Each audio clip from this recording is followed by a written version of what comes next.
Good morning to all of you. My name is Narendra Kumar. Youth Reach की e teaching में आपका स्वागत है। और मैं आज आपको 10th क्लास की पोएम फायर डाइस का एक स्टंजा एक्सप्लेन करते हुए आपको इसके जो कंपैरिजन क्वेश्चन है उनके बारे में डिटेल बताऊंगा। तो ध्यान से देखिए।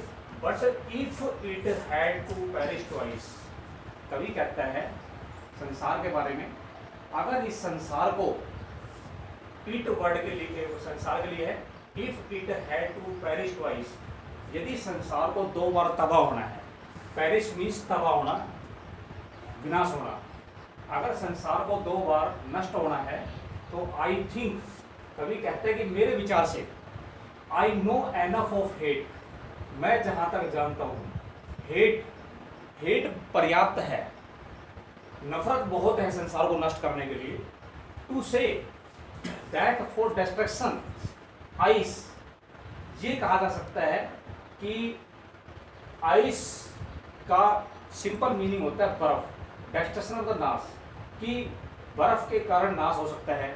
बर्फ को सिंबलाइज किया गया हेट से, नफरत से, बर्फ सिंबलाइज करता है हेट, नफरत। तो ये कहा जा सकता है कि संसार का जो नाश है बर्फ के कारण, यानी कि नफरत के कारण संसार का नाश होना है।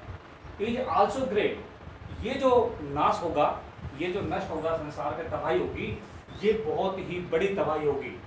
एंड वुड सफिस, और ये पर्याप्त, सफिस में सफिशिएंट, ये पर्याप्त तबाही होगी संसार को नष्ट करने के लिए। एक बार फिर से देख लीजिए।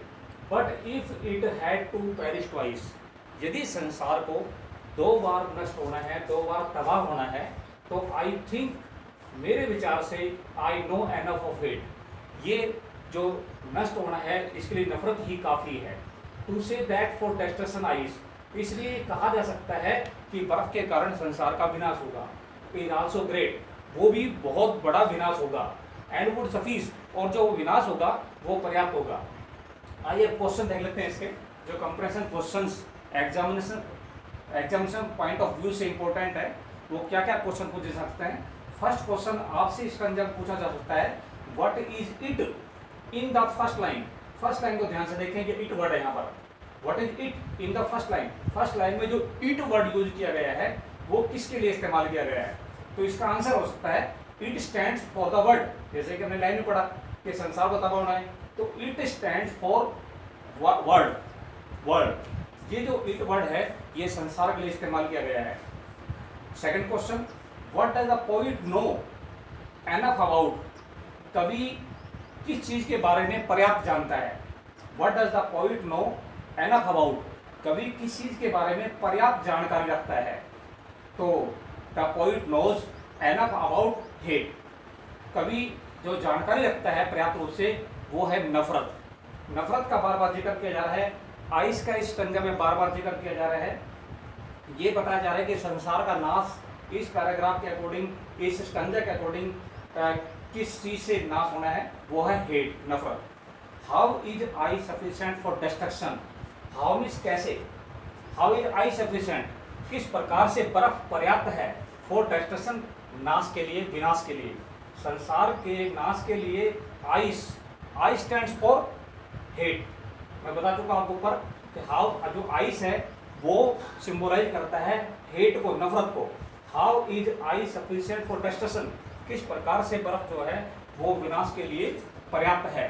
तो ice is the symbol of hatred, कवि ने बताया गया है जो बर्फ है वो सिंबल, प्रतीक है किसका, नफरत का। There is enough hate in the world, और संसार में बहुत सारी नफरत है। What is the deeper meaning of ice here, कवि यहाँ पर आइस वर्ड का इस्तेमाल कर रहा है, इसका गहरा मीनिंग क्या है, ये क्वेश्चन पूछा जा सकता है आपसे कि जो आइस वर्ड इस्तेमाल किया गया है उसका गहरा मीनिंग क्या है। आइस का जिक्र करके कवि किस चीज के बारे में डिटेल बताना चाह रहा है। तो the deeper meaning of the ice is hatred, सीधी सी बात है, जो गहरा मीनिंग है इसका बर्फ का वो है नफरत। इट स्टैंड्स फॉर इंटॉलरेंस, और बर्फ का मतलब है, नफरत का मतलब इंटॉलरेंस, यानी कि किसी को सहन नहीं करना, कोई छोटी सी बात कहे उसके ऊपर झाड़ा कर देना, इंटॉलरेंस कहलाता है, किसी की बात को सहन नहीं करना। टॉलरेंस का मतलब होता है सहन करना, इनटॉलरेंस का मीनिंग हो गया सहन नहीं करना। रिजिडिटी, रिजिडिटी मतलब कठोरता, कठोर बन के बैठ जाना, किसी की बात को नहीं मानना, अपनी बात को जिद से मनवाना। इनसेंसिटिविटी, इनसेंसिटिविटी का मतलब है असमझ, समझदारी से काम नहीं लेना, किसी बात को कहा जाए और उस पर समझदारी से काम नहीं लिए, इनसेंसिटिविटी कहलाती है। एंड कोल्डनेस, कोल्डनेस का मतलब शांतिपूर्वक बैठे रहना, किसी बात का उत्तर नहीं देना, जवाब नहीं देना और मन ही मन नफरत करना। तो ये सब जो है डीपर मीनिंग आइस के हैं। The deeper meaning of ice is hatred, जो गहरा मीनिंग है नफरत, नफरत है आइस का। और ये आइस जो है वो स्टैंड करता है इनटॉलरेंस, असहनशीलता को, रिजिडिटी कठोरता को, इनसेंसिटिविटी, इनसेंसिटिविटी असमझ को, और एंड कोल्डनेस और नफरत को। What is the rhyme scheme of the stanza, जो लास्ट क्वेश्चन इस स्टंजा में पूछा जा सकता है एंड में, और अक्सर हर पोएम के एंड में ये लास्ट क्वेश्चन पूछा जाता है कि what is the rhyme scheme. Rhyme scheme का मीनिंग होगा तुकबंदी योजना। इस पैराग्राफ की तुकबंदी योजना क्या है, इस स्टंजा की तुकबंदी योजना क्या है स्टंजा के अंदर। The rhyme scheme of the stanza is A B A. यहाँ से देखिए राइम स्कीम आपको पकड़ में आएगी। इस ये जो फर्स्ट लाइन है इसका लास्ट वर्ड है ट्वाइस, ट्वाइस यानी इसका जो प्रोनाउंस है आइस पर एंड हो रहा है, तो इसको हमने ए नंबर दे दिया। सेकेंड लाइन को हम देखें हेट, ये बिल्कुल इससे मैच नहीं करता है, इसको हमने बी नंबर दे दिया। थर्ड लाइन को ध्यान से देखें, लास्ट वर्ड देखें डिस्ट्रक्शन, आइस, यहाँ पर भी आइस वर्ड आ गया। आइस और ट्वाइस इनका प्रोनाउंसिएशन बिल्कुल मैच करता है, तो ये ए हो गया। और जो फोर्थ लाइन है उसमें ग्रेट, ग्रेट मैच करता है हेट से, तो इसका बी नंबर था तो इसका भी बी नंबर हुआ।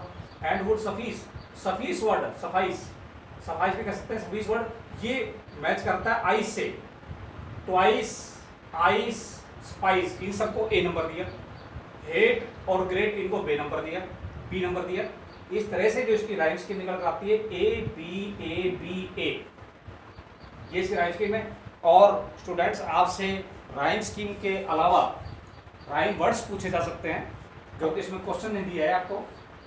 तो राइम वर्ड की जहाँ तक बात आएगी बिल्कुल इसके अकॉर्डिंग हमने इसको ए बी दिया है, लेकिन जब राइम वर्ड की बात आएगी तो ट्वाइस पूरा लिखकर ट्वाइस के साथ हमें आइस लिखना पड़ेगा और सफाइस लिखना पड़ेगा, तब इसका राइम वर्ड्स हो जाएगा।